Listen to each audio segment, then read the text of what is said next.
but in some ways they remain the same. Hello everyone, you're welcome to Addie's chat. My name is Adiola. Most people call me Addie. Thank you so much for watching my chat. Thank you to everyone who has subscribed since the Chesington vlogs. I really appreciate you. Thank you to everyone who's here every single Friday. I really appreciate you. Thank you so much. Yes, it's another Friday, really. And I'm still in Dubai actually. I just thought I'll do a sit down. I've been trying to do as much vlogging as I can, really, recording things, but again I forget, and this vlogging thing is not very easy. It's most times you forget to vlog, and you forget to vlog things that you're seeing because you're taking the experience in yourself. So it's not really been going according to plan. There's not been a lot of vlogging, but I'm going to try and put together a few nice clips for you guys, just for you to experience and to come on the experience with me as well, or for you to just see what I experience. Really, I'm still in this lovely hotel. Absolutely love the hotel. I'm going to do a review of the hotel if hopefully I have time by the time I come back, do a review of the hotel. It's called Grand Hyatt. So there is Hyatt Hotel. It's a group, it's a really big group, so there are different ones, but the one I went to is a Grand Hyatt one, which is it's a 5-star hotel near to the Dubai Healthcare Center. So if you say that one, that's the one, really. You won't miss it. It's all the staff are professional. You would know that these are staff that deal with like stuff that deal with a certain type of clientele, really. You can get that. It's not your everyday hotel staff. The staff at the reception, the staff when you walk around there, it's just impeccable, really nice. I haven't got any faults at all. Nothing to say, really. I love everything about the hotel itself. There's a lot to do. Anyway, going back to what my topic is today, drama in Dubai. That's what I called it. So let's scrap that, actually, that drama in Dubai. Let's make it drama before Dubai, actually, because it was actually drama before Dubai. Yes, and this whole drama happened to me, and this was drama. Let me take it from the beginning, actually. In 2020, I booked quite a lot of holidays, really, because 2020 was meant to be my year of holidaying and just catching up on a few things and just being all over the place, really. But all those holidays were cancelled because it was the year of the pandemic. And then 2021 came and I started to rebook them. Obviously, I'd got some vouchers. Some I was able to cancel completely. I've got some vouchers now, so I have been trying to rebook the holidays. So this visit that this time that I'm here, actually, is the sixth time I think that I will book Dubai. Literally, I have booked it 6 times, and this is the 6th time I made it come. So the first time was in March of 2020, that got cancelled, moved back to July, got cancelled, moved back to October. Then at that point, I think I cancelled it completely, didn't take any voucher. Then in 2021, again we booked for February, but again, Dubai, I think we were not allowed to travel, something like that. That I couldn't go. I got a voucher for that. Then we booked for the last 2 weeks in August. We booked for August, towards the end, towards mid-August, end of August, we booked.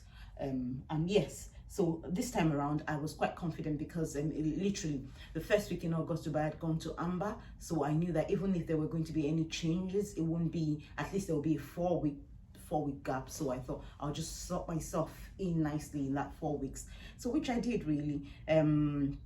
I booked it, I checked everything.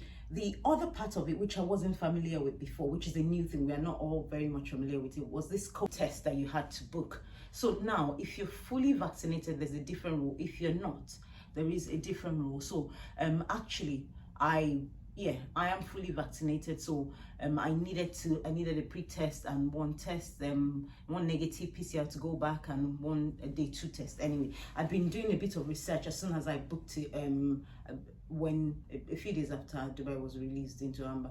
I've been doing a bit of research, finding out what companies, what they offer, and so that I can order it early enough, or do I have to go there, what options are available to me, because again I was very busy at work, so I wanted to do something that was available very near me, something very convenient really. So I found this company. Luckily, this is the only reason I picked them. They would pick up from a pharmacy in the town I live in. So I picked this company, but they spoke to them quite a few times. They seemed all right. Some of the stuff, I don't know, but they seemed all right anyway.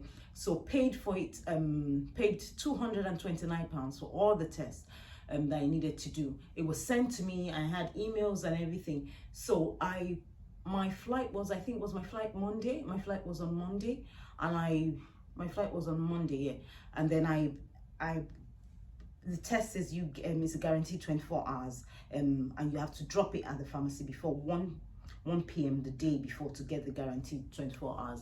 Anyway, so I had the test like 7 days before. I had the kit with me 7 days before it was due to be done. So I did it on I think 48 hours to the time I did it, then sent it off to them. While I was filling it out, they were on the phone with me. I was going through all the information with them to make sure that I didn't make any mistake.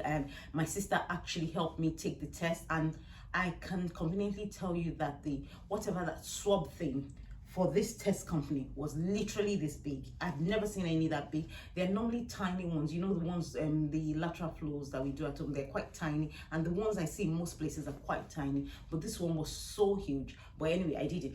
My sister helped me do it, so I did it. Sealed it off, took it to the pharmacy. By 8:30 a.m. I had dropped it at that pharmacy, because that day I was going to the hospital to see somebody anyway, so I dropped it early enough at the pharmacy.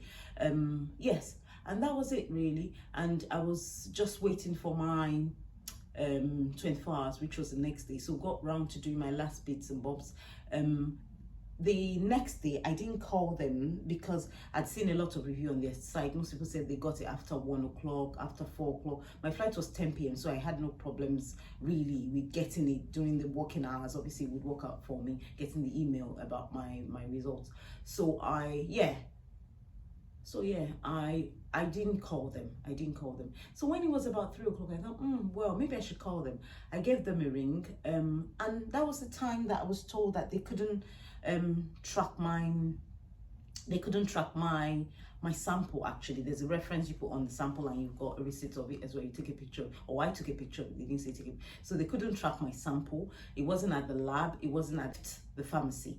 So anyway, they said, oh, we'll call you back. You will still get it today. It sometimes happens like that because the courier is late, or they haven't entered it in, maybe at the lab, but they've got it. A lot of rubbish really that they were saying. But anyway, they didn't call me back. I called them back just about, I remember this time because I was looking at my phone, 7:07 p.m. I called them back, and what were they going to say to me? They said, oh, actually, we don't know what happened, but your sample has just been delivered to the lab at 6:59. It's been delivered to the lab.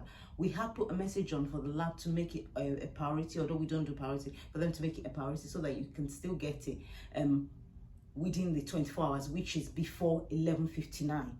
And I was like, wait, hold on. Nobody said your 24 hours was 11:59. I've been speaking to you guys for a long time before I booked. It wasn't, your 24 hours was, as long as I dropped it by 1 p.m, I would get it early enough the next day. My flight, bearing in mind, my flight was 10:25 at this time. I was fuming, literally. You could see the steam coming out of my eyes and my ears, literally. I was fuming so much at this time. I just dropped the phone, went back to BA to let them know that obviously this had happened, and I just needed to change it to the next day, because then that's the time I'll be able to go if he follows this stupid rule they've told me about just now. I'm really sorry about yeah, but anyway, if he follows the rules that they have told me now, that it's 11:59 and all that. So BA had a look, they changed me to the next day. That was really, they were very helpful. BA is always amazing, always a pleasure actually flying BA, I'll be honest. They changed it for me, and then I was just I just left it. I just said, all right, we'll wait till the next day because it's at the lab now. No, but I didn't leave it. I called them back again just to say to them, I've been able to change this ticket, and this time BA, they didn't charge me. Honestly, they were really good. They actually gave me a refund. voucher as well. They said that the flight for the next day was apparently cheaper. I don't know what happened, but anyway, they gave me a refund, so they didn't charge me, so that was good. I called them back again to say, now I've got a flight for the next day. Can you confirm that I would get my test? They said, oh, definitely you will get your test, because your test now, you should get it by 11, by midnight. So it will be good to go tomorrow anyway. But we have put priority on yours. So I said, that's fine. Went off and didn't call them. The next day, I didn't have anything planned. So I didn't leave the house. I just kind of repacked everything. And it was, yeah, it was all right. So after I'd done that, after I'd repacked, I thought, let me just send them a message on the chat thing. I sent them a message, and the person I was speaking to was finding it difficult to locate my kit again. Oh my goodness. So I said, let me call them and find out what's going on. I called them saying that I was told yesterday that the kit had just been taken to the lab at 6:59 by the courier. The person I was speaking to said, actually, yes, this is on the case note, but the lab is saying that they haven't received the kit. Apparently there's a bunch of kit that has gone missing. Apparently there is a bunch that's got missing. I was like, are you joking right now? Are you really joking right now? Are you, to be honest, I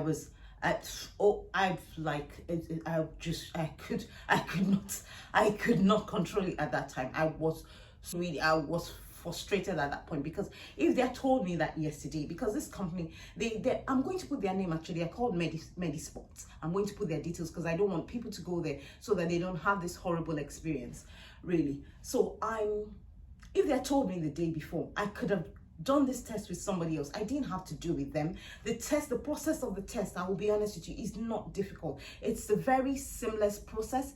If companies have it in place, it's not a difficult thing to do, to be honest. So now they said, oh, we'll get a manager to call you. Some test time, it looks like yours is one of those ones that, oh my goodness. Anyway, I dropped the phone, quickly went back to B. And again, I forgot to mention, at the time I went back the first time, we also had to contact the hotel. There was everything, so many things that were just being cancelled because of this COVID test. It was just really making me angry, and it really making me upset, because then I had to keep cancelling because of this one thing. I had to keep cancelling other things, had to keep changing other things that could incur cost, and it wasn't my fault, but then the people I'm speaking to, it's not their fault either. So I was now at the mercy of a few other people because this COVID test problem. So anyway, I called BA changed the flight again, really free of charge. I was happy for that. I was like, oh, thank God, at least they changed the chart. They changed it to the next day again. So this is like the second. So this is now the first one will be number 5, and number 6 was the one. I was like, goodness me. So at this time I was just googling express test, because at this time I knew that I couldn't rely on that test anymore, whatever was happening. At the time, actually, before I changed it back, I found that express test I could have taken and could have gone on that flight. But the problem with that was that the last appointment for that test on the day was 5:45. It was at Heathrow. I think everybody should actually, if you're traveling, just do your test at Heathrow. All the test centers there, or one of them, the one I use, what's their name now, Collinson or something like that. I'll put their details. The one I use, they have the lab. Everything's processed on site, so really you can do it and get your result within literally, mine came within one or 2 hours, really. But it's a 3-hour guaranteed thing anyway. Very straightforward. They do it for you, so there's no chance that it would come out invalid and all that shenanigans with the other people. But anyway, and the good thing is the sample is not transported anywhere, so it's not going to be lost. It's on site, literally moved from where you are tested to the lab, and then moved to where they print out the result and the certificate and email or whatever, email the stuff to you. So it's very easy. Actually, do your test, do it actually at the airport, not from home.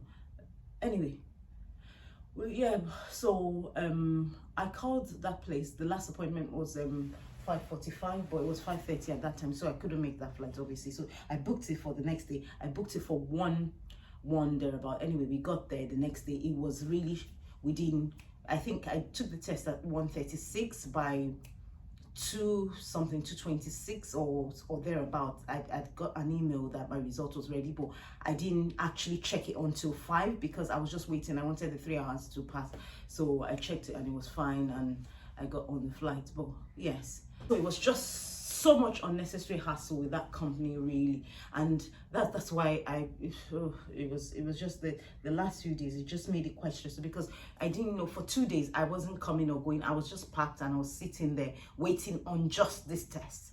This was the only thing. I think that really, to be honest, I would say that the government needs to step in on this test thing and let some centers should be shut down completely, and maybe a different way of doing this test. We could do it through NHS, do it through our GPs. It would be easier, really. It would be easier, but I don't really know. And the fact that they want a PCR from a private company really does concern me. I feel like there's a bit of an hidden agenda there, because we could do it through the NHS, really, or a different process that's set up. Some have already cracked the process, like the place at the airport, so they could just use those ones, but there's a lot of them just messing people's holidays up and down. Imagine if I had something really important to do, yeah, and all they kept saying was sorry. But to be honest, they are going to pay for, there's a few charges that have been killed. They're going to be paying for all those. But while I'm here, actually, let me mention also, if you're going on holiday, always get travel insurance, no matter what. Always have travel insurance. For this one, I booked travel insurance since the first week in August, and I booked one that was COVID secure or something like that, because what I did was I booked one that it was covered in this, that would cover me if I had a positive result and I couldn't go, and then when I'm coming back from when I'm going to, if I had a positive result and I had to quarantine for 10 days, all that rubbish.